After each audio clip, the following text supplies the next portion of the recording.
queridos amigos espirituais, que nos protejam, que nos intuam, os nossos mentores da casa e todos os outros espíritos envolvidos nos estudos, e para que nós possamos cada vez mais ter um entendimento de quem somos, para onde queremos ir e o quanto podemos ainda ajudar o nosso próximo e ajudar esse planeta a tomar um rumo diferente, muitas vezes, do que toma, e sempre agradecendo todas as oportunidades que nós temos, inclusive essa, de podermos estudar e entender um pouco melhor sobre todo esse universo que nos envolve.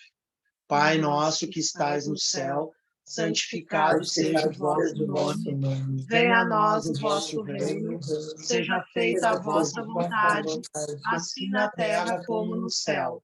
O pão nosso de cada dia dai-nos hoje, perdoai as nossas ofensas, assim como nós perdoamos a quem nos tem ofendido, e não nos deixeis cair em tentação, mas livrai-nos de todo mal, que assim seja. Tem o microfone aberto, pessoal. Tá, pessoal, então nós vamos dar início então, à sequência ao nosso estudo do capítulo 9, né, é o capítulo 9, né, que está no Prisioneiro do Cristo, da nossa obra Paulo e Estevão, e que nós estávamos analisando a semana passada na leitura, e a gente fez alguns comentários sobre essa incursão do Paulo, que ele passa a ser a terceira fase dele, assim, de sublimação espiritual, em que até eu acho que esse título, né, o prisioneiro do Cristo, na realidade, seria após o martírio dele, a entrega total, e que lendo, né, a gente estudando e sentindo essas frases desse capítulo, se percebe muito bem por que o Paulo, lá pelas tantas, ele teria dito: não sou mais eu quem vive, é Cristo que vive em mim. Quer dizer, a certeza que a gente tem, depois de 2 anos preso lá em Cesareia, sendo torturado, sendo assim achincalhado moralmente, o Sinédrio tendo todas as investidas para tentar criar contra ele algum crime. E, na realidade, o único crime dele era de dizer que as leis de Moisés eram as leis verdadeiras, mas que elas tinham que ser vividas com amor. Foi simplesmente isso que ele disse, simplesmente isso que ele aprendeu ao longo da sua trajetória e que ele tentou passar sempre quando ele fazia as pregações dele, em geral até ao lado das sinagogas, né? Então ele ia até as sinagogas e pedia a palavra, e a gente viu em longas e longas peregrinações que ele fez, dessas viagens que ele fez, e ele ali pregava o judaísmo, mas com a bagagem do amor, né? Com aquele algo a mais preponderante que é o próprio amor, ou seja, o prazer em viver as leis de Moisés, que é uma revelação de Deus, e que essas leis elas não teriam validade nenhuma se não tivesse o amor e a caridade. Foi isso que ele pregou. Mas isso irritou as trevas. Eu não vou nem dizer irritar o judaísmo, o sinédrio e tal. As trevas sabiam que elas contavam com o Saulo, o velho Saulo, e perderam o Saulo. E aí o novo Paulo de Tarso passou a ser um peregrino levando a mensagem daqueles que tanto as trevas queriam combater como tentam combater até hoje. Então, nas regiões do abismo, das trevas, prepondera uma vontade de se opor a Jesus. Essa é a essência. E muitas religiões, ou seja, formas de se religar ao superior, ao princípio religioso e até filosófico, tentam hoje, de uma forma, né, mais sutil, de combater a Jesus no seio das religiões. E os pentecostais, algumas ramificações dentro do espiritualismo, dentro até do espiritismo, né? Dentro do espiritismo, com algumas, sutilmente, para tentar modificar determinados regramentos, determinadas situações do evangelho primitivo, do evangelho de Jesus, que deve ser revivido com essa essência que é o próprio amor. Nessa passagem que a gente viu, né, no início desse capítulo, a gente tem que dar sempre um pouco de relevar a figura desse centurião, do Júlio, né, que foi muito importante, que ele conseguiu captar o pensamento do Paulo, a pregação que ele fez naquele navio, naquela embarcação que estava com uma série de componentes lá agrícolas, né, trigo, assim, por diante, naufragou. Nesse naufrágio, eles tiveram numa ilha, nessa ilha ele fez pregação, ele era um prisioneiro que depois, mais adiante, a gente vai entender quando chega lá em Roma, foram ver qual é a razão dessa prisão, foi uma coisa tão absurda que foi imputado contra ele, que o próprio, lá em Roma, o poder judiciário romano achou que era um absurdo, e depois a gente vai ver por que ele consegue também a libertação dele, mas a investida das trevas é persistente. E vai até ao martírio final dele, lá em Roma, perante uma determinação até do imperador Nero. Então, eu acho que a gente pode dar a sequência agora à nossa leitura aí, e, no fim, vamos tentar fazer aí, como sempre a gente procura fazer, trazendo isso para os nossos dias de hoje, essa grande mensagem dessa obra. Tá, Flávia? Vamos lá, então, Francisco, vamos lá, pessoal, a gente está bem no meio da página 313, ali no parágrafo que começa com nessa localidade. Nessa localidade, distante de Roma, 40 e poucas milhas, aguardava o apóstolo dos gentios a primeira representação dos discípulos do Evangelho na cidade imperial. Eram anciães comovidos, cercados por alguns companheiros generosos, que por pouco carregavam o ex-rabino nos braços. Júlio não sabia como disfarçar a surpresa que lhe ia na alma. Jamais viajara com prisioneiro de tamanho prestígio. De Fórum de Apio, a caravana debandou o sítio denominado As Três Tavernas, acrescido agora do grande veículo que levava os anciães romanos e sempre rodeada de cavaleiros fortes e bem dispostos.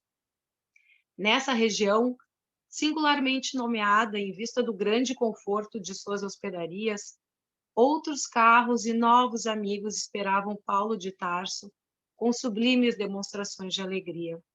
O apóstolo agora contemplava as regiões do Lácio, empolgado por emoções suaves e doces. Tinha a impressão de haver aportado a um mundo diferente da sua Ásia, cheia de combates acerbos. Com permissão de Júlio, a figura mais representativa dos anciães romanos tomara assento junto de Paulo, naquele jubiloso fim de viagem. O velho Apolodoro, depois de certificar-se da simpatia do chefe da corte pela doutrina de Jesus, tornou-se mais vivo e minucioso no seu noticiário verbal, atendendo às perguntas afetuosas do apóstolo dos gentios. Vindes a Roma em boa época, acentuava o velhinho em tom resignado. Temos a impressão de que nossos sofrimentos por Jesus vão ser multiplicados. Estamos em 61, mas há 3 anos que os discípulos do Evangelho começaram a morrer nas arenas do circo pelo nome Augusto do Salvador. Sim, disse Paulo de Tarso solicitamente. Eu ainda não havia sido preso em Jerusalém quando ouvi referências às perseguições indiretas movidas aos adeptos do cristianismo pelas autoridades romanas. Não são poucos, acrescentou o ancião, os que têm dado o seu sangue nos espetáculos homicidas. Nossos companheiros têm caído a centenas, aos apupos do povo inconsciente, estraçalhados pelas feras, ou nos postes do martírio. O centurião, muito pálido, interrogou. Mas como pode ser isso? Há medidas legais que justifiquem esses feitos criminosos? E quem poderá falar em justiça no governo de Nero? Replicou Apolodoro com um sorriso de santa resignação. Ainda agora perdi um filho amado nessas horrorosas carnificinas. Mas como? Tornou o chefe da corte admirado. Muito simplesmente, esclareceu o velhinho, os cristãos são conduzidos aos círculos do martírio e da morte como escravos faltosos e misérrimos. Como ainda não existe um fundamento legal que justifique semelhantes condenações, as vítimas são designadas como cativos que mereceram suplícios extremos. Mas não existe um político, ao menos, que possa desmascarar o torpe sofisma? Quase todos os estadistas honestos e justos estão exilados, para não falar dos muitos induzidos ao suicídio pelos prepostos diretos do imperador. Acreditamos que a perseguição declarada aos discípulos do Evangelho não tardará muito. A medida tem sido retardada somente pela intervenção de algumas senhoras convertidas a Jesus, que tudo tem feito pela defesa de nossos ideais. Não fora isso, talvez a situação se revelasse mais dolorosa. Precisamos negar a nós mesmos e tomar a cruz, exclamou Paulo de Tarso, compreendendo o rigor dos tempos. Tudo isso é muito estranho para nós outros, ponderou Júlio acertadamente, pois não vemos razão para tamanha tirania. É um contrassenso a perseguição aos adeptos do Cristo, que trabalham pela formação de um mundo melhor, quando por aí medram tantas comunidades de malfeitores a reclamarem repressão legal. Com que pretexto se promove esse movimento sorrateiro? Apolodoro pareceu concentrar-se e replicou: acusam-nos de inimigos do Estado, assolapar-lhe as bases políticas com ideias subversivas e destruidoras. A concepção de bondade no cristianismo dá aso a que muitos interpretem mal os ensinamentos de Jesus. Os romanos abastados, os ilustres, não toleram a ideia de fraternidade humana. Para eles, o inimigo é inimigo, o escravo é escravo, o miserável é miserável. Não lhes ocorre abandonar, por um momento sequer, o festim dos prazeres fáceis e criminosos para cogitar da elevação do nível social. Raríssimos os que se preocupam com os problemas da plebe. Um patrício caridoso é apontado com ironias. Num tal ambiente, os desfavorecidos da sorte encontraram no Cristo Jesus um Salvador bem-amado, e os avarentos um adversário a eliminar, para que o povo não alimente esperanças. Examinada essa circunstância, podemos imaginar o progresso da doutrina cristã entre os aflitos e pobres, tendo-se vista que Roma sempre foi um enorme carto de triunfo mundano, que segue com os verdugos autoritários e tirânicos na boleia, cercado de multidões famintas que vão apanhando as migalhas de sobejo. As primeiras pregações cristãs passaram despercebidas, mas quando a massa popular demonstrou entender o elevado alcance da nova doutrina, começaram as lutas acerbas. De culto livre em suas manifestações, o cristianismo passou a ser rigorosamente fiscalizado. Dizia-se que nossas células eram originárias de feitiçarias e sortilégios. Em seguida, como se verificaram pequenas rebeliões de escravos nos palácios nobres da cidade, nossas reuniões de preces e benefícios espirituais foram proibidas. As agremiações foram dissolvidas à força. Em vista, porém, das garantias de que gozam as cooperativas funerárias, passamos a nos reunir alta à noite no âmago das catacumbas. Ainda assim, descobertos pelos sequazes do imperador, nossos núcleos de oração têm experimentado pesadas torturas. É horrível tudo isso, exclamou o centurião compungido. E o que admira é haver funcionários dispostos a executar determinações tão injustas. Apolodoro sorriu e acentuou: a tirania contemporânea tudo justifica. Não levais vós mesmo um apóstolo prisioneiro? Entretanto, reconheço que sois dele um grande amigo. A comparação do velho e arguto observador fez empalidecer ligeiramente o centurião. Sim, sim, murmurava ele, tentando explicar-se. Paulo de Tarso, todavia, reconhecendo a posição e embaraço do amigo, acudiu esclarecendo. Mas a verdade é que não fui encarcerado por malvadez ou inópia dos romanos, desconhecedores de Jesus Cristo, mas por meus próprios irmãos de raça. Aliás, tanto em Jerusalém como em Cesareia, encontrei a mais sincera boa vontade dos prepostos do império. Em tudo isso, amigos, preponderam as injunções do serviço do Mestre. Para o êxito indispensável dos seus esforços remissores, os discípulos não poderão caminhar no mundo sem as marcas da cruz. Os interlocutores entreolharam-se satisfeitos. A explicação do apóstolo vinha elucidar completamente o problema.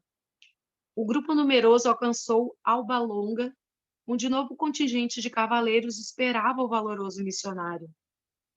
Daí até Roma, a caravana moveu-se mais vagarosa, experimentando sublimadas sensações de alegria. Paulo de Tarso, muito sensibilizado, admirava a beleza singular das paisagens desdobradas ao longo da Via Ápia. Mais alguns minutos e os viajores atingiam a Porta Capena, onde centenas de mulheres e crianças aguardavam o apóstolo. Era um quadro comovente. O cortejo parou para que os amigos o abraçassem.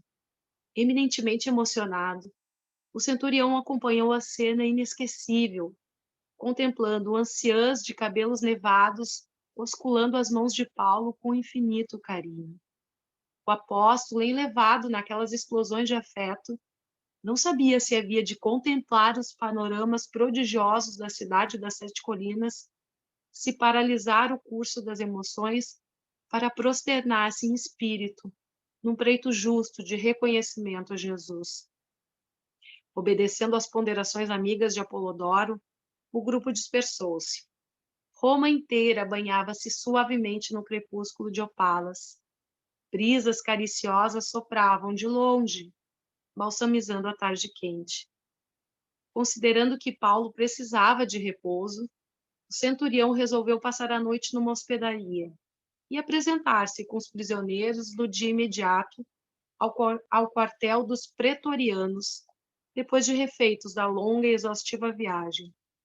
Somente na manhã seguinte, compareceu perante as autoridades competentes, apresentando os acusados. Feliz expediente aquele, porque o ex-rabino sentia-se perfeitamente reconfortado. Na véspera, Lucas, Timóteo e Aristarco separaram-se dele, a fim de se instalarem na companhia dos irmãos de ideal, até poderem fixar a sua posição. O centurião de Cesareia encontrou no quartel da Via Nomentana altos funcionários que podiam perfeitamente atendê-lo, com referência ao assunto que o trazia à capital do império. Mas fez questão de esperar o general Burrus, amigo pessoal do imperador e conhecido por suas tradições de honestidade, no intuito de esclarecer o caso do apóstolo. O general o atendeu com presteza e solicitude, e ficou suficientemente informado da causa do ex-rabino, tanto quanto dos seus antecedentes pessoais e das lutas e sacrifícios que vinha amargurando. Prometeu estudar o caso com maior interesse, depois de guardar solícito os pergaminhos remetidos pela justiça de Cesareia. Na presença do apóstolo, afirmou ao centurião que, caso os documentos provassem a cidadania romana do acusado, ele poderia gozar das vantagens da custódia libera, passando a viver fora do cárcere, apenas acompanhado por um guarda, até que a magnanimidade de César decidisse o seu recurso. Paulo foi recolhido à prisão com os demais companheiros, como medida preliminar ao exame da documentação trazida. Júlio despediu-se comovido. Os guardas abraçaram o ex-rabino contristados e respeitosos. Os altos funcionários do quartel acompanharam a cena com indisfarçável surpresa. Prisioneiro algum havia ali entrado até então, com tamanhas manifestações de carinho e apreço. Depois de uma semana em que lhe fora permitido o contato permanente com Lucas, Aristarco e Timóteo, o apóstolo recebia a ordem para fixar residência nas proximidades da prisão, privilégio conferido pelos seus títulos, embora obrigado a permanecer sob as vistas de um guarda policial, até que o seu recurso fosse definitivamente julgado. Auxiliado pelos confrades da cidade, Lucas alugou um aposento humilde na Via Nomentana para lá se transferindo o valoroso pregador do Evangelho, cheio de coragem e confiança em Deus. Longe de esmorecer diante dos obstáculos, continuou redigindo epístolas consoladoras e sábias às comunidades distantes.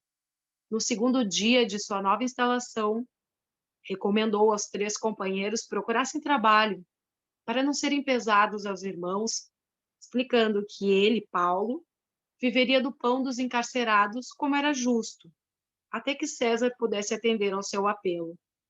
Assim o fez, de fato, e diariamente lá se ia às grades do calabouço, onde tomava sua ração alimentar. Aproveitava então essas horas de convivência com celerados ou com as vítimas da maldade humana para pregar as verdades confortadoras do reino, ainda que algemados. Todos o ouviam em deslumbramento espiritual, jubilosos com a notícia de que não se encontravam desamparados pelo Salvador.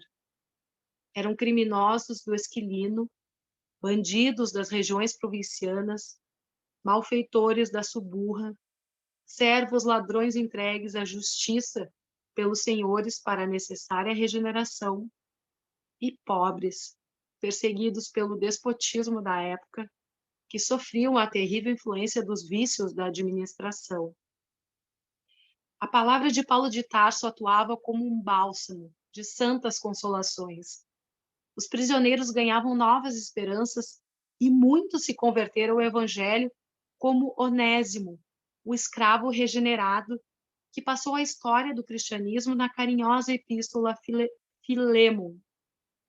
No terceiro dia da nova situação, Paulo de Tarso chamou os amigos para resolver determinados empreendimentos que julgava indispensáveis. Encareceu a diligência de um entendimento com os israelitas. Precisava transmitir-lhes as claridades da Boa Nova. No entanto, era impossível no momento uma visita à sinagoga. Sem paralisar, contudo, os impulsos dinâmicos da sua mentalidade vigorosa, pediu a Lucas convocasse os maiorais do judaísmo na capital do império, a fim de lhes apresentar uma exposição de princípios que supunha conveniente.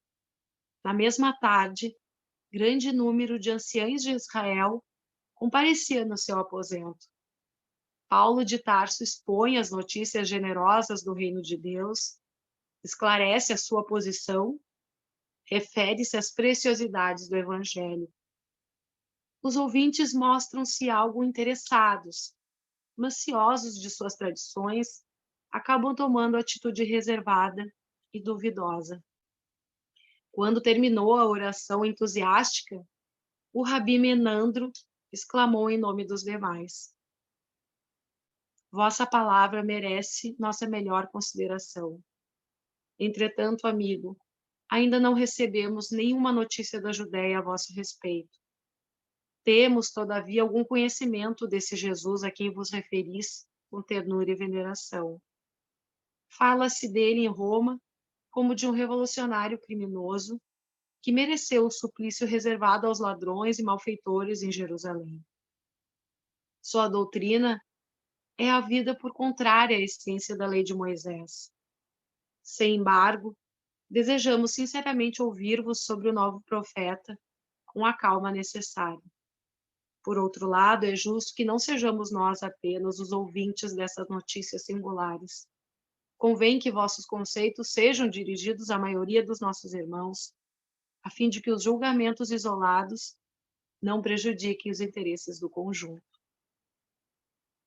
Paulo de Tarso percebeu a sutileza da observação e pediu que marcassem o dia da pregação a uma assembleia maior, alvitre esse que foi recebido pelos velhos judeus com justo interesse. No dia aprazado, vasta aglomeração de israelitas comprimia-se, desbordava do quarto humilde, onde o ex-rabino montara a nova tenda de trabalhos evangélicos. Ele pregou a lição da Boa Nova e explicou pacientemente a missão gloriosa de Jesus desde a manhã até a tarde. Alguns raros irmãos de raça pareciam compreender os novos ensinamentos, enquanto que a maioria se entregava a interpelações ruidosas e a polêmicas estéreis. O apóstolo recordou o tempo de suas viagens, vendo ali a repetição exata das cenas irritantes das sinagogas asiáticas, onde os judeus se empenhavam em combates acérrimos. A noite avizinhava-se e as discussões prosseguiam acaloradas. O sol despedia-se da paisagem, dourando o cume das colinas distantes.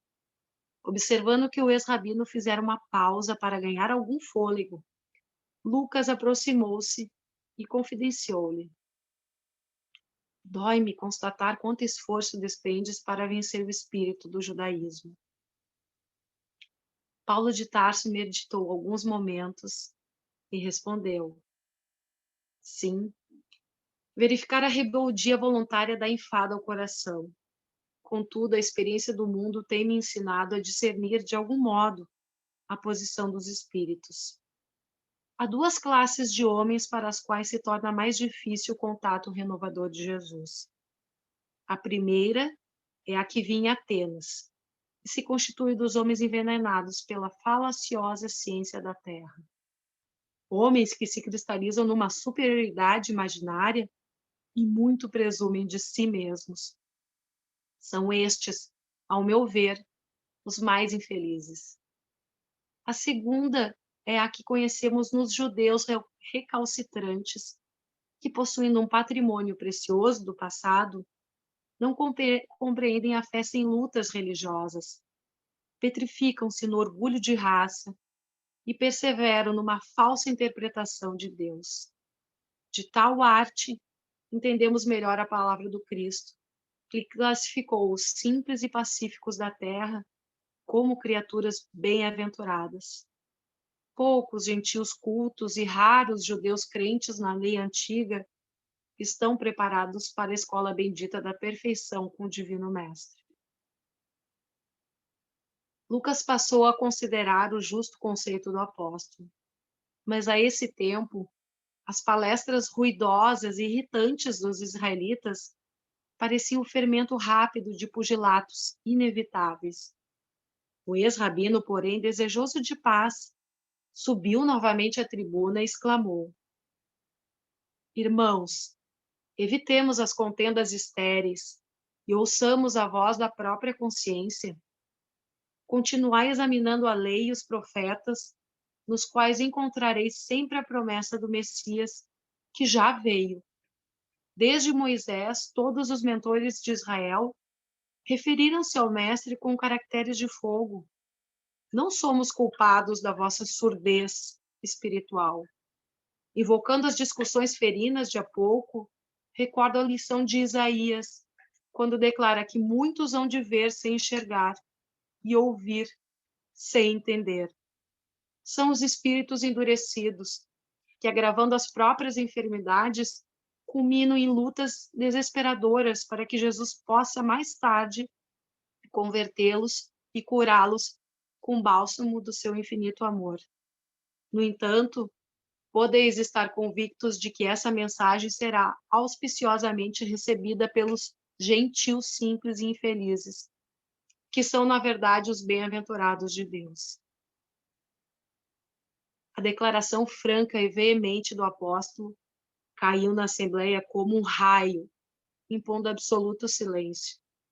Mas, destoando dos sentimentos da maioria, um velhinho judeu aproximou-se do convertido de Damasco e disse: Reconheço o exato sentido da vossa palavra, mas desejaria pedir-vos que este evangelho continuasse a ser ministrado à nossa gente, a seguidores de Moisés bem-intencionados, que podem aproveitar o ensino de Jesus, enriquecendo-se com seus valores eternos. O apelo carinhoso e sincero era proferido em tom comovedor. Paulo abraçou o simpatizante da nova doutrina, fundamente sensibilizado, e acrescentou: Este aposento humilde é também vosso. Vinde conhecer o pensamento do Cristo sempre que vos aprouver. Podereis copiar todas as anotações que possuo. E não ensinais na sinagoga? Por enquanto, preso como estou, não poderei fazê-lo. Mas hei de escrever uma carta aos nossos irmãos de boa vontade. Dentro de poucos minutos, a compacta reunião se dissolvia com as primeiras sombras da noite. Daí por diante, aproveitando as últimas horas de cada dia, os companheiros de Paulo viram que ele escrevia um documento a que dedicava uma profunda atenção. Às vezes, era visto escrever com lágrimas, como se desejasse fazer da mensagem um depósito de santas inspirações. Em 2 meses, entregava o trabalho a Aristarco para copiá-lo, dizendo: esta é a epístola aos Hebreus. Fiz questão de grafá-la, valendo-me dos próprios recursos, pois que a dedico aos meus irmãos de raça, e procurei escrevê-la com coração. O amigo compreendeu seu intuito e, antes de começar as cópias, destacou o estilo singular e as ideias grandiosas e incomuns. E Paulo continuou, trabalhando incessantemente a benefício de todos. A situação como prisioneiro era a mais confortadora possível. Fizera-se benfeitor desvelado de todos os guardas que lhe testemunhavam o esforço apostólico. A uns, aliviar o coração com as alegrias da boa nova. A outros, curar moléstias crônicas e dolorosas. Frequentemente, o benefício não se restringia ao interessado, porque os legionários romanos lhe traziam os parentes, os afeiçoados e os amigos, para se beneficiar ao contato daquele homem dedicado aos interesses de Deus. Logo ao 3º dia, deixou de ser algemado, porque os soldados dispensavam a formalidade, apenas guardando-lhe a porta como simples amigos. Não poucas vezes, esses militares benévolos o convidavam a passear pela cidade, especialmente ao longo da Via Ápia, que se havia tornado o local da sua predileção. Sensibilizado, o apóstolo agradecia essas provas de condescendência. Os benefícios do seu convívio tornavam-se dia a dia mais evidentes. Impressionados com a sua palestra educativa e com suas maneiras atenciosas, muitos legionários, antes relapsos e negligentes, transformavam-se em elementos úteis à administração e à sociedade. Os guardas começaram a disputar o serviço de sentinela ao seu aposento, e isso lhe valia pelo melhor atestado de valor espiritual. Visitado incessantemente por irmãos e emissários das suas igrejas queridas, da Macedônia e da Ásia, prosseguia desdobrando energias na tarefa de amorosa assistência aos amigos e colaboradores distantes, mediante cartas inspiradíssimas. Havia quase 2 anos que o seu recurso a César jazia esquecido nas mesas dos juízes displicentes, quando sobreveio um acontecimento de magna importância. Certo dia, um legionário amigo levou ao convertido de Damasco um homem de feições másculas e enérgicas, aparentando 40 anos mais ou menos. Tratava-se de Acácio Domício, personalidade de grande influência política e que de algum tempo tinha cegado em misteriosas circunstâncias. Paulo de Tarso o acolheu com bondade e, depois de impor-lhe as mãos, esclarecendo-o sobre o que Jesus desejava de quantos lhe aproveitavam a munificência, exclamou comovidamente: Irmão, agora convido-te a ver, em nome do Senhor Jesus Cristo. Vejo, vejo, gritou o romano tomado de júbilo infinito. E logo, num movimento instintivo, ajoelhou-se em pranto e murmurou: Vosso Deus é verdadeiro. Profundamente reconhecido a Jesus, o apóstolo deu-lhe o braço para que se levantasse, e ali mesmo o Domício procurou conhecer o conteúdo espiritual da nova doutrina, a fim de reformar-se e mudar de vida.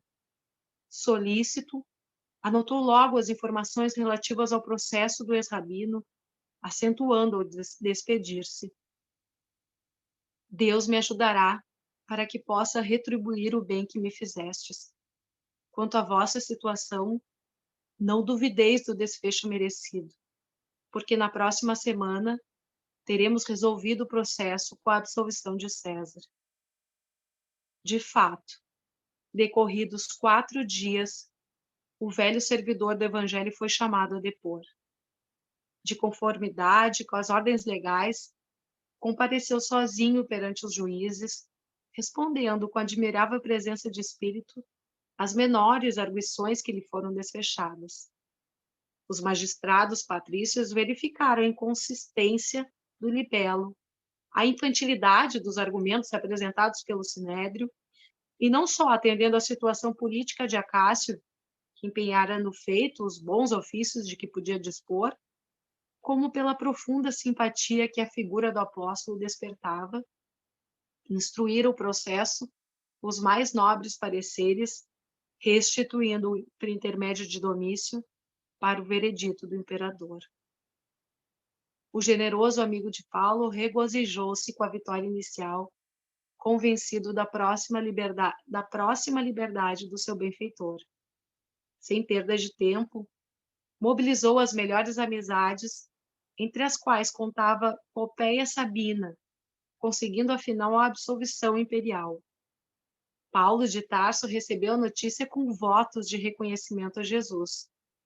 Mais do que ele próprio, rejubilavam-se os amigos, que celebravam o acontecimento com expansões memoráveis. O convertido de Damasco, entretanto, não viu nisso tão só o motivo para regozijo pessoal, mas a obrigação de intensificar a difusão do Evangelho de Jesus. Durante um mês, no princípio do ano 63, visitou as comunidades cristãs de todos os bairros da capital do Império. Sua presença era disputada por todos os círculos, que o recebiam entre carinhosas manifestações de respeito e de amor pela sua autoridade moral. Organizando planos de serviço para todas as igrejas domésticas que funcionavam na cidade, e depois de inúmeras prédicas gerais nas catacumbas silenciosas, o incansável trabalhador resolveu partir para a Espanha. Debalde intervieram os colaboradores, rogando-lhe que desistisse. Nada o demoveu. De há muito, alimentava o desejo de visitar o extremo do Ocidente, e, se fosse possível, desejaria morrer convicto de haver levado o Evangelho aos confins do mundo. Final de capítulo.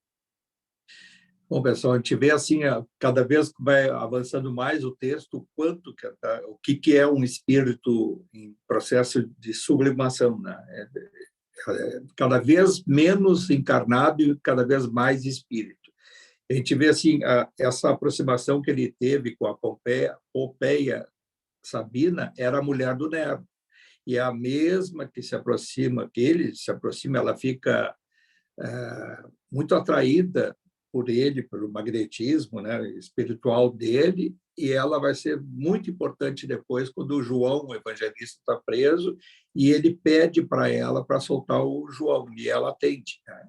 Mas é a mesma também que começa a se admirar muito o Paulo e que chega aos ouvidos do Nero, e não só ela, mas como outros, e mais adiante vai ter o suplício final do Paulo por determinação do Nero, de uma forma até muito covarde, né? Porque ele não assumiu a condenação e mandou fazer na calada da noite. Mas isso é mais adiante.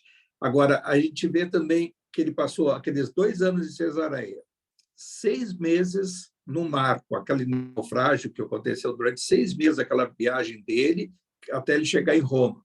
E ele ficou 2 anos injustamente preso em Roma, claro, com admiração do centurião, dos guardas, com algum acesso, mas 2 anos novamente preso em Roma. Então, já se vai aí praticamente 5 anos, mas de pregação.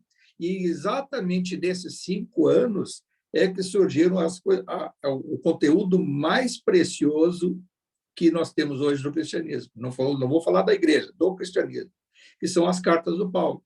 E essas cartas, elas foram escritas por instrução de Jesus, e o médium do Paulo foi o Estevão. Então, foi Jesus ditando a Estevão que ditou para o Paulo. E essas são as cartas que hoje são a base do cristianismo. Quem se propõe a estudar teologicamente o cristianismo não tem como não estudar e se aprofundar no conteúdo das cartas do Paulo. e também, lógico, com os Atos dos Apóstolos, tem muito do Paulo ali, e a essência do Evangelho de Lucas. O Lucas teve o privilégio de ter convivido com Maria de Nazaré, tá? Teve a convivência direta com o Paulo, principalmente em todo esse período, assim, depois daqueles 6 meses daquela viagem, ele foi até Roma, e ele e o Timóteo, e aí também a carta de Timóteo, Timóteo 1 e 2, que é um conteúdo também de muita elevação espiritual, que o Paulo passa para eles, e eles aí, ele já de um bom tempo atrás, eles tinham o hábito de multiplicar esses conteúdos todos, as cartas, multiplicando, escrevendo várias cópias para mandar para diversas comunidades. E graças a isso que nós temos hoje esse conteúdo, né? Graças a isso até a gente tem hoje os evangelhos, né? Claro que há outros escritos que a própria história não registra, né? Que foram registrados, que chamamos os evangelhos apócrifos, e muitas outras situações que colocavam até em dúvida, será que foi esse ou será que foi aquele? Mas se sabe, pelo plano espiritual, que o conteúdo, em geral, dos 4 evangelhos, eles dão a essência do cristianismo. O que é equivocado no evangelho é a interpretação dos homens, né? É a interpretação que muitas vezes foram deturpadas por traduções, por concepções, mas a essência do cristianismo está nos evangelhos. E a explicação filosófica profunda estão esses conteúdos das cartas do Paulo a todos os povos, a todas as igrejas. Nós devemos muito, muito ao Paulo o advento do cristianismo.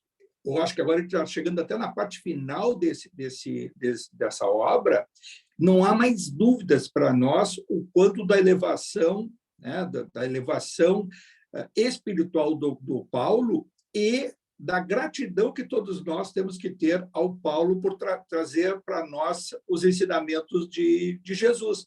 Vamos imaginar, se nós não tivéssemos as cartas de Paulo, os Atos dos Apóstolos, ou até aquele conteúdo mais profundo do Evangelho de Lucas, o que a gente teria? Os escritos de Levi, que foram aquelas coisas, o Evangelho de Mateus, né? Alguma coisa do Marcos, que o Marcos foi o quê? Foi o conteúdo dado pelo Pedro. E o Evangelho de João, né? João, claro, que ele é uma profundidade muito grande, também veio psiquicamente pelo processo mediúnico, ele recebeu, porque ele foi gravar o seu evangelho 40 anos depois da crucificação de Jesus. Quem é que 40 anos depois se lembra em detalhes de muitos, da ocorrência de diálogos que teve com Jesus? Se sabe que Jesus, isso não está registrado na história dos homens, que Jesus esteve com João, evangelista, muitas vezes caminhando pela praia, né, pela beira da praia durante a noite, tendo diálogos com ele, e ele materializado.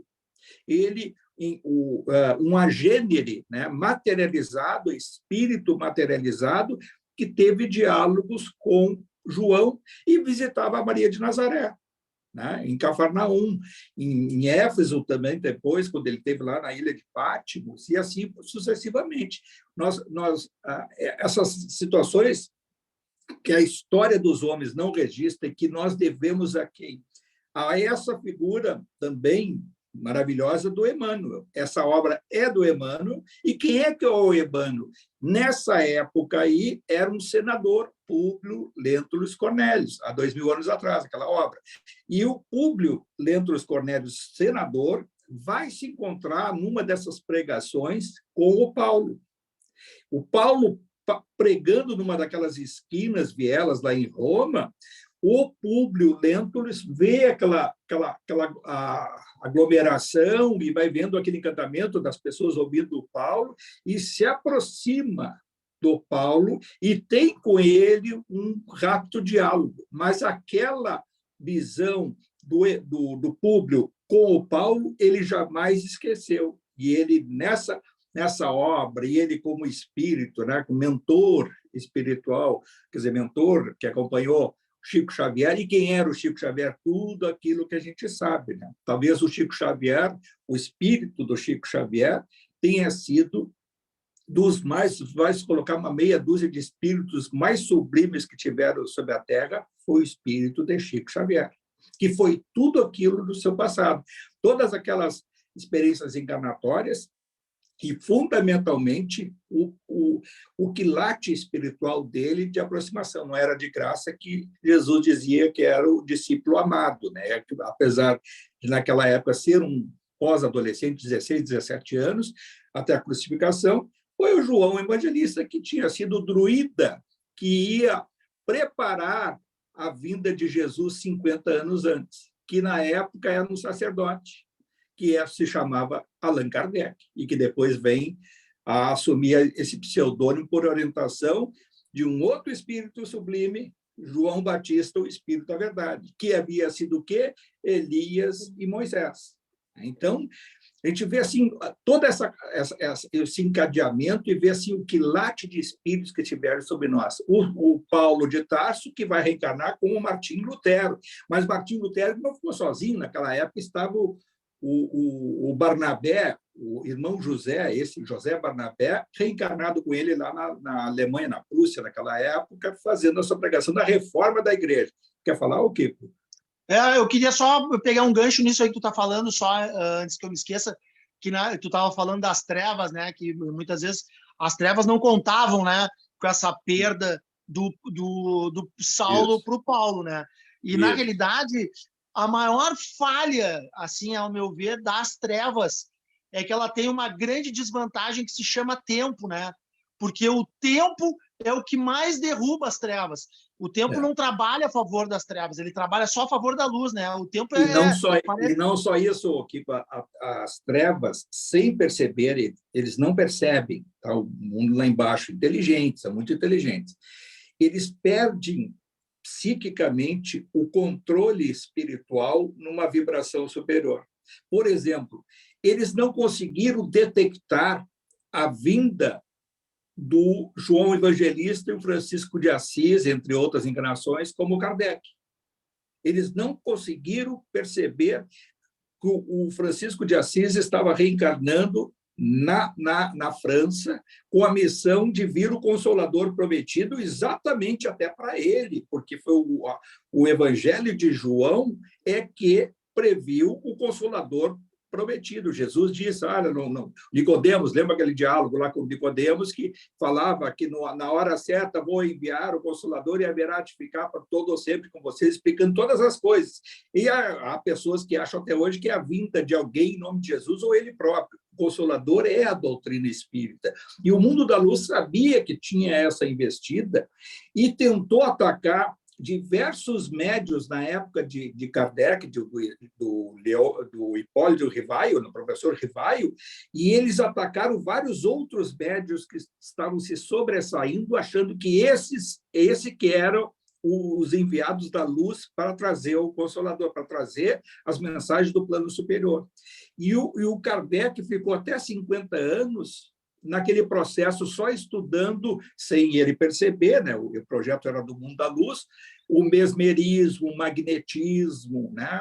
Então, ele estava estudando todos os mecanismos sem perceber, para exatamente no momento em que pipocaram vários fenômenos mediúnicos. E aí, sim, ele teve uma trajetória de 14 anos que até desencarnar. Foi uma encarnação curta sob o ponto de vista mediúnico. E aí que ele recebe o pseudônimo.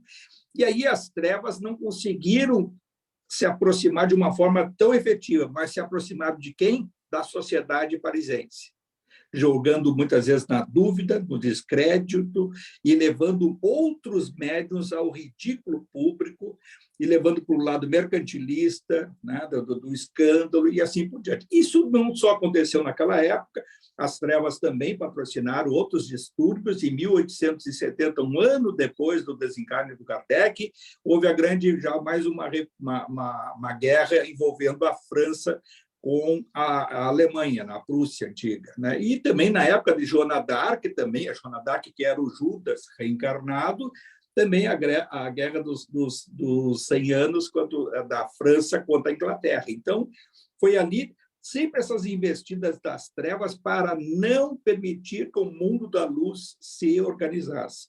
E houve a vinda do próprio Kardec, o João Evangelista, com o Francisco de Assis, e as trevas tinham o seu grande representante, que era o Papa Gregório IX. Só que o Papa Gregório IX tinha uma admiração muito grande pelo Francisco de Assis, era amigo até do Francisco de Assis, e não conseguiu combater o Francisco de Assis diretamente no seio da igreja, mas conseguiu fazer com que o Gregório montasse todo o processo inquisitorial contra aqueles que se revoltassem contra a igreja, em nome de Jesus, em nome de Deus, matavam, perseguiam e fizeram como ele fez, milhares e milhares de pessoas que foram mortas ao longo da Inquisição. E o Francisco de Assis não foi diretamente combatido, teve uma encarnação curta, né, até 43, 44 anos, e foi o símbolo maior da luz dentro da própria igreja, mas a própria igreja não absorveu as suas ideias diretamente,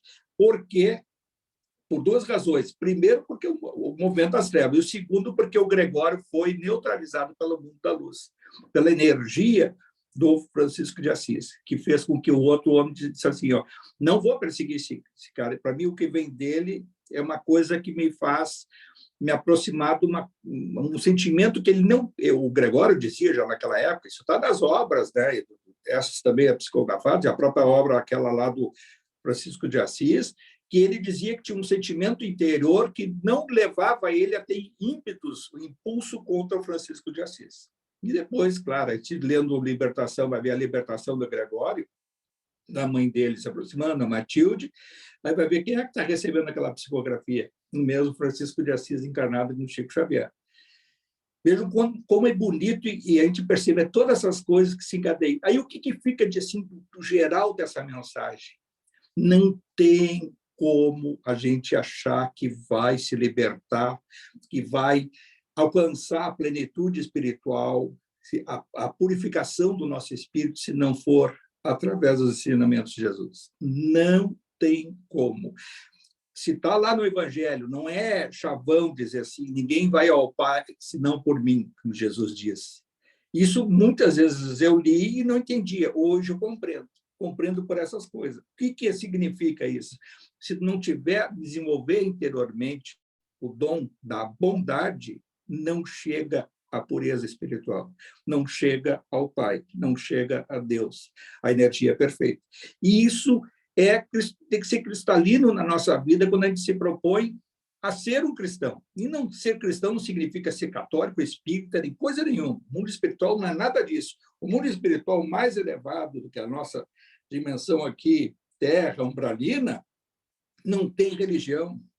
O mundo espiritual superior, ele é impregnado de bondade. É um estado de consciência superior. Aquilo que o Paulo diz ali, ó, desenvolva a consciência. Tiveres a dúvida de levar no seu dia a dia, consulta a consciência. E se a gente for trazer isso para a doutrina espírita, está lá no Livro dos Espíritos, está lá na 621, onde estão as leis de Deus? Na consciência. Está lá a resposta. Então, consulta a consciência, tu vai saber qual é o caminho a seguir. Quando a gente tiver um desafio no dia a dia, pode ser o desafio que for, consulta a consciência, para um pouquinho, conversa, uma busca interior de conexão com o alto, e o que for aflorar é a consciência conversando com o perfeito, com Deus. Aí a denominação é Deus, é Jesus, é esse ou aquele, em nome do perfeito, amigos espirituais vão nos atender, vão nos auxiliar. Essa é a essência da vida. E isso tudo é simples. Não tem nada complexo, não tem nada para ficar criando, né, mecanismo para chegar lá, eu tenho que fazer tal coisa. Naquela época da igreja, eu tinha que estar de joelhos, eu tinha que estar na igreja no final de semana, eu tenho que estar lendo a Bíblia sem compreender nada, repetir chavão, repetir oração sem sentir a oração. Viver o Evangelho de Jesus é uma essência de ser bom. Quem é bom é de Deus, é do perfeito. Eu acho que é isso, da minha parte, é isso. Alguém quer dizer alguma coisa ou podemos já encerrar? Então, é o momento da gratidão, de elevar nosso pensamento ao alto, de agradecer aos nossos amigos espirituais, que sempre a gente renova esse clamor nosso ao plano espiritual perfeito, a Jesus, que é a nossa referência maior em todos os sentidos. É através dele que nós vamos galgar a perfeição, que é a essência do espírito individual de cada um de nós e de todos aqueles que compartilham a esse processo evolutivo no universo de Deus. Pai nosso que estais no céu, santificado seja o vosso nome. Venha a nós o vosso reino, seja feita a vossa vontade, assim na terra como no céu. O pão nosso de cada dia que nos dai hoje. Perdoai as nossas ofensas, assim como nós perdoamos a quem nos tem ofendido. E não nos deixeis cair em tentações, e livrai-me de todo o mal, Senhor, e que assim seja. Pessoal, então é isso. Muito obrigado pela oportunidade. Tá? Eu que agradeço. Obrigada, Francisco. Obrigada, Maria Mari. Sabe que a Mari já está com a nova netinha, né, Francisco? Aí, Maria Ângela. Eu já falei com ela. Parabéns. Conta, 4, né? 4. Conta aí. Ela Isso é aí linda, muito esse linda. ano, né? É a Antonella. É Vamos esse boa ano, foto. 4, né? E ano que vem, Maria Ângela. Meu Deus. Ai, Kiko. Não, e ela de olhinho aberto, recém tinha nascido, né? Que coisa linda. Mas agora vê como antigamente, eu sou da época, olha, sei lá, uns 40 anos atrás, 50 anos, as crianças nasciam e ficavam, acho que